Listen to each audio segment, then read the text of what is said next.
Gongura tomato chutney ಹೇಗೆ ಮಾಡೋದು ಅಂತ ನೋಡೋಣ ಬನ್ನಿ.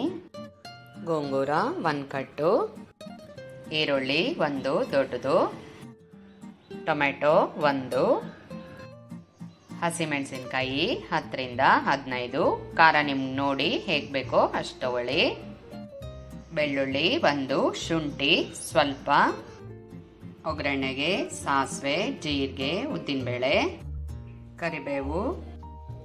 ಸ್ಟವ್ ಮೇಲೆ ಒಂದು ಪ್ಯಾನ್ ಇಟ್ಟು ಈಗ ಎಣ್ಣೆ ಹಾಕಿದ್ದೀನಿ. ಎಣ್ಣೆ ಬಿಸಿಯಾಗಿದೆ. ಈಗ ಇದಕ್ಕೆ ಈರುಳ್ಳಿ, ಹಸಿಮೆಣಸಿನ್ಕಾಯಿ, ಬೆಳ್ಳುಳ್ಳಿ, ಶುಂಠಿನೂ ಸೇರಿಸಿದ್ದೀನಿ. 2 ನಿಮಿಷ ಹಾಗೆ ಫ್ರೈ ಮಾಡ್ಕೊಳ್ಳಿ. 1/4 ಸ್ಪೂನಷ್ಟು ಜೀರಿಗೆನೂ ಸೇರಿಸಿದ್ದೀನಿ. ಈಗ ಟೊಮೆಟೊನೂ ಹಾಕಿ 5 ನಿಮಿಷ ಚೆನ್ನಾಗಿ ಫ್ರೈ ಮಾಡ್ಕೊಳ್ಳಿ. Salt 1 spoon. ಈಗ ಟೊಮೆಟೊ ಚೆನ್ನಾಗಿ ಮೆತ್ತಗಾಗಿದೆ. ಗೋಂಗೂರ ಹಾಕ್ಕೊಳ್ಳೋಣ. ಗೋಂಗೂರ ಹಾಕಿ 5 ರಿಂದ 10 ನಿಮಿಷ ಫ್ರೈ ಮಾಡ್ಕೊಳ್ಳಿ. ಸ್ವಲ್ಪ ಅರಿಶಿನ, ಮೀಡಿಯಂ ಫ್ಲೇಮಲ್ಲೇ ಇಟ್ಟು ಚೆನ್ನಾಗಿ ಬೇಯಿಸ್ಕೊಳ್ಳಿ. ಈಗ ಇದೆಲ್ಲ ಚೆನ್ನಾಗಿ ಬೆಂದಿದೆ. ಸ್ಟವ್ ಆಫ್ ಮಾಡಿ ಫುಲ್ಲು ತಣ್ಣಗಾಗಬಿಡಿ.